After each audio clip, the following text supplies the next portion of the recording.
So I'd like to welcome everybody to another in our occasional webinar series with the Office of Undergraduate Education. My name is Sam Enneman in the Center for Teaching and Learning, and I will be the moderator for this session today. Before we get started, a little bit of housekeeping. So if you have any sound problems, just click on the audio button in your menu and run the audio check. If you have any other technical issues, please contact WebEx support, and that number is 866-229-3239. If you need to leave the session temporarily, click on the emoticons menu and select the coffee cup to let us know that you've stepped out. And finally, if you have any questions as we're going along, I think you can raise your hand and you can ask your question via the mic, or at any point type in comments and questions into the chat. We are recording today's session, and I will be sending a link in the next day or two. So I'd like to introduce our presenter today, Fred Bowen, who is the Director for Academic Advising Systems in the Office of Undergraduate Education, and he'll be showing us today the new early alert process using Connect. So please welcome Fred. Thank you, everyone. I'm very glad to be here today.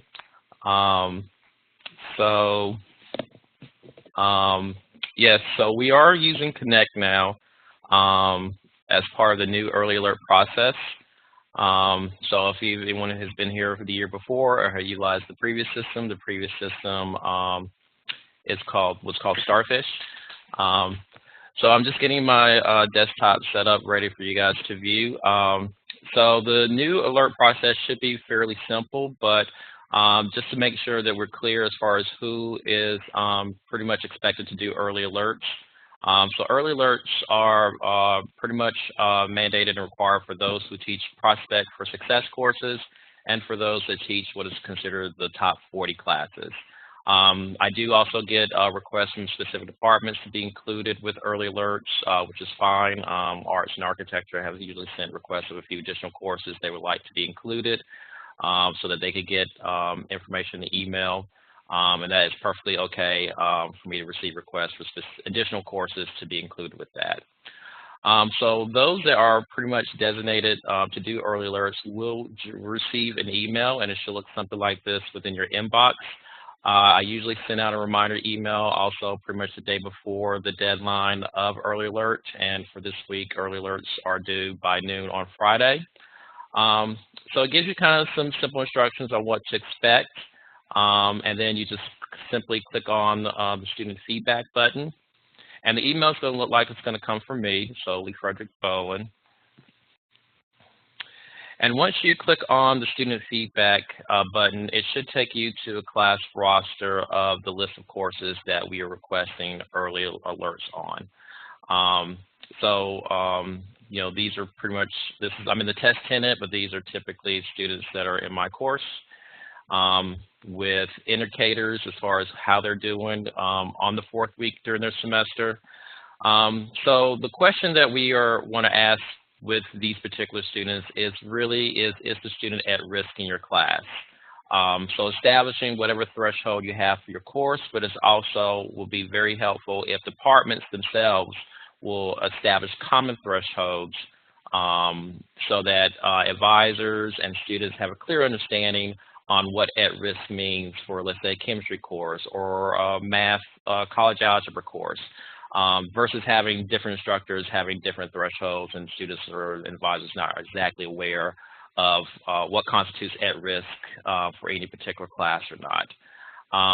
Now, the one thing to remember is that although this might seem very intimidating if you teach 200 to or more students, you do not have to. You're not expected to indicate for every single student. Only those who are at risk in your class of a poor outcome, whether that's a D, a F, or withdraw. So let's say Sean here is maybe missed a few assignments as well as maybe missed classes. In my particular course, I consider that to be pretty much high at risk, especially for a freshman seminar class. So I might indicate yes, that he is at risk. Again, you're not expected to do any of the no's, only the yeses. So that should be pretty much a small portion of your student population within your classes that meet the at-risk criteria. There is one additional step that is required in order for you to actually submit the early alerts, aside from just clicking yes that they're at risk. You do have to choose the reason why they're at risk. So we have four possible options here. Poor performance, missing class, missing assignments.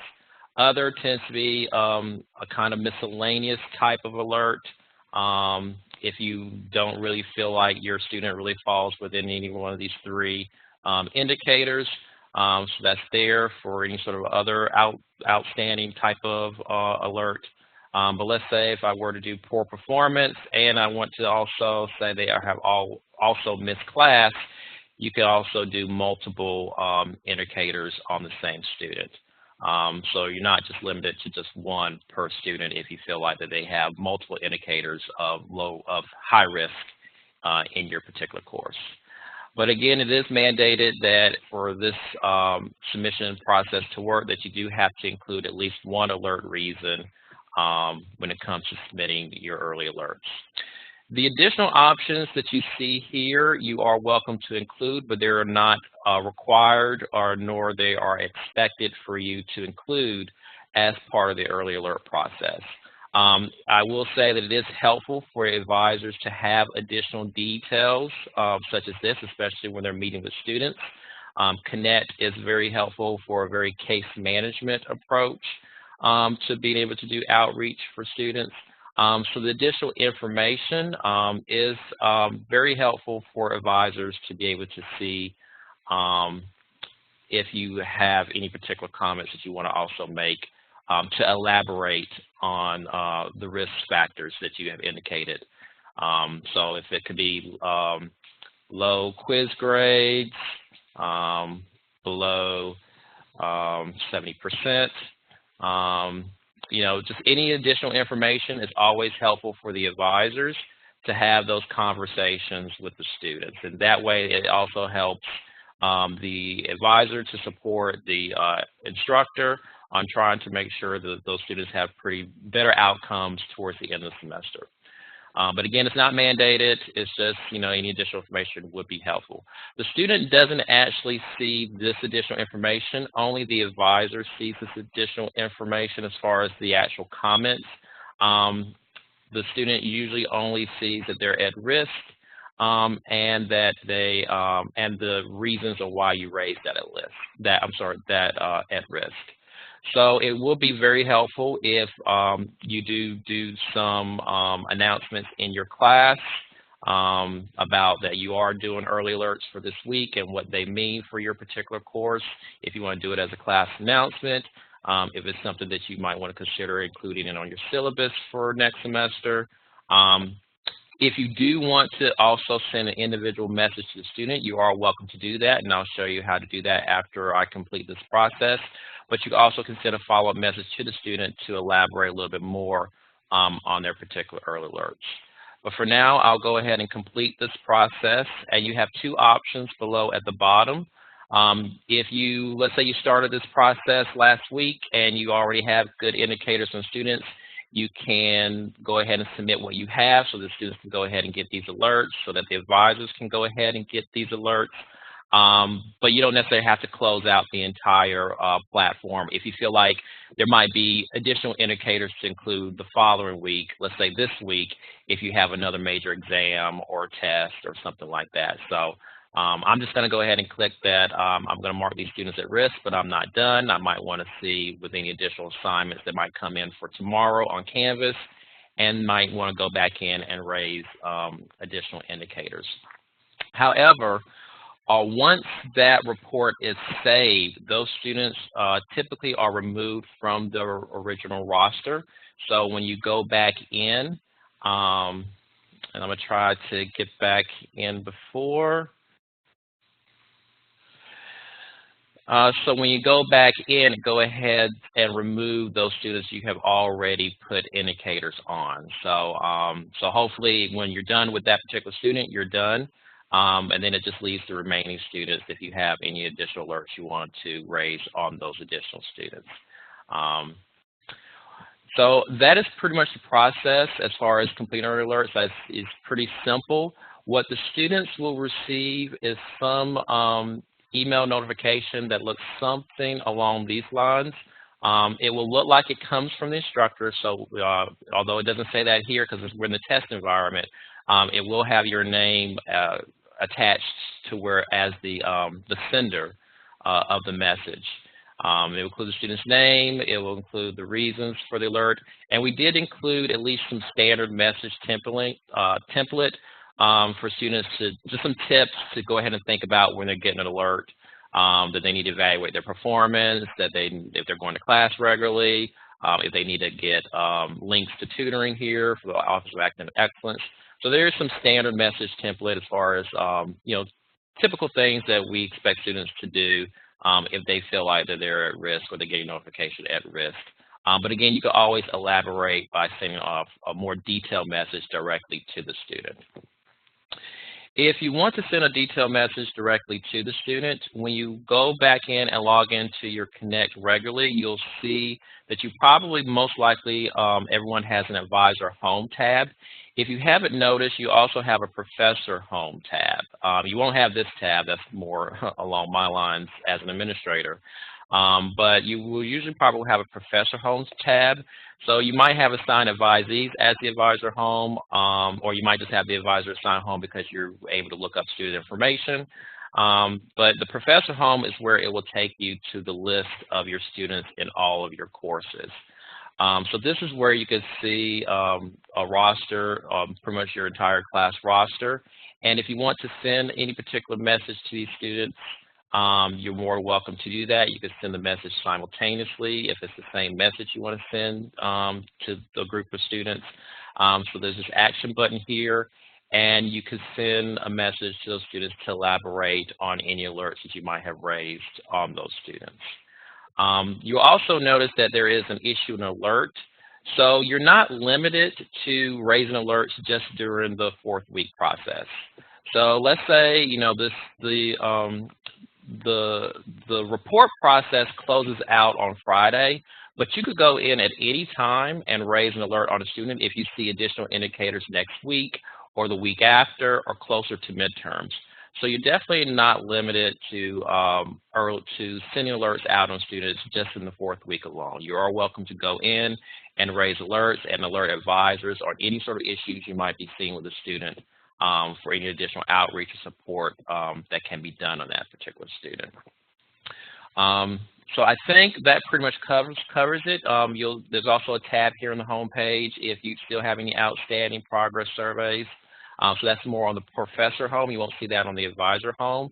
So you can also go here to go to the class roster and still complete any outstanding alerts that haven't been raised.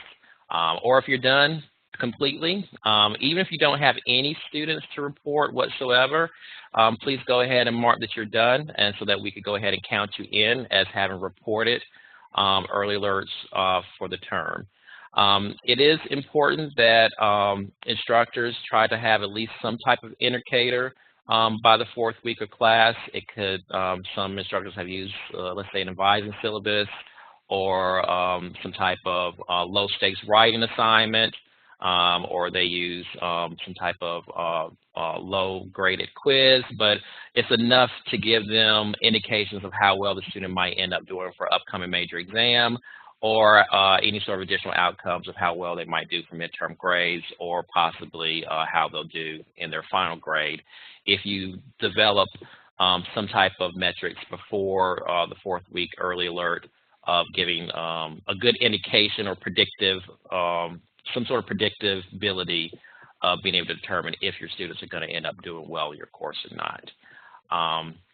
So I am happy to do any sort of additional trainings for faculty and staff that are not already posted. I'm happy to also come to department meetings. I have done that with multiple departments. when it comes to additional trainings and stuff like that on early alerts. So that's pretty much it for early alerts. It's a pretty simple process, and I'm happy to entertain any questions related to it.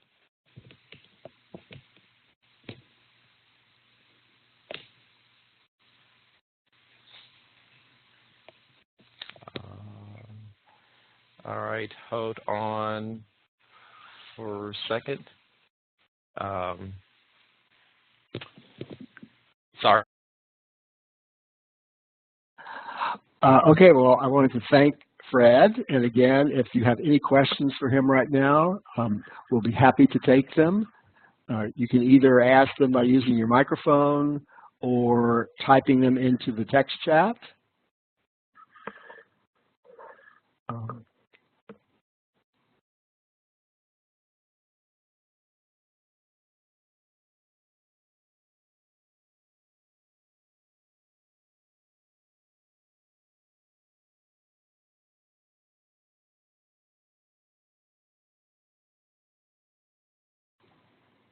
You have a question. Okay, please go ahead. So I received the email to do early alerts for one of the classes that I teach, but not the other one. They are two different classes in the biology department. But I can still go in, I believe it was the professor home, if I understand that correctly, and the students from my other class would be there as well. So if I wanted to raise early alerts for them, I could do that there. Yes, absolutely. I understand there might be instructors that teach multiple classes, and they may not necessarily fall on the mandated list of prospect or top 40. But yeah, you definitely can go back in and click on Professor Home and see your additional classes there at your class roster. Okay. All right, yeah, I think it would be great for those students to have that early alert as well. Great, and if your course is a course that you feel like your department might want to include in early alerts, just feel free to email me for next time and I can include them. Okay, absolutely. Thank you. No problem.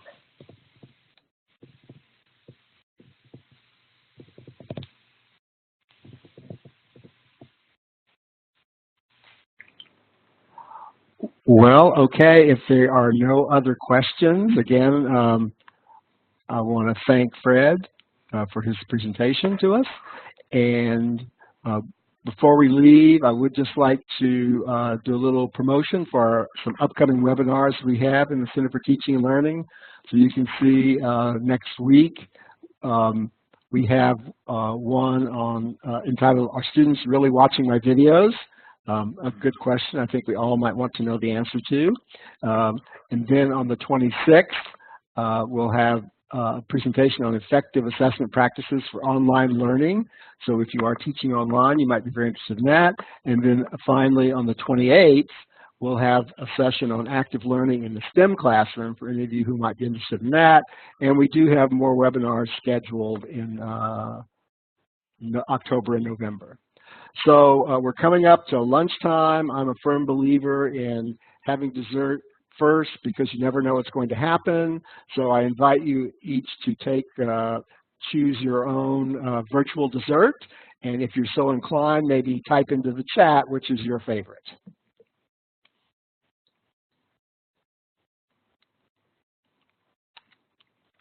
Fudged out is mine, but in any event, please feel free to take a virtual dessert with you. Again, thank you so much for attending, and we look forward to seeing you at future webinars or CTL workshops. Thanks again.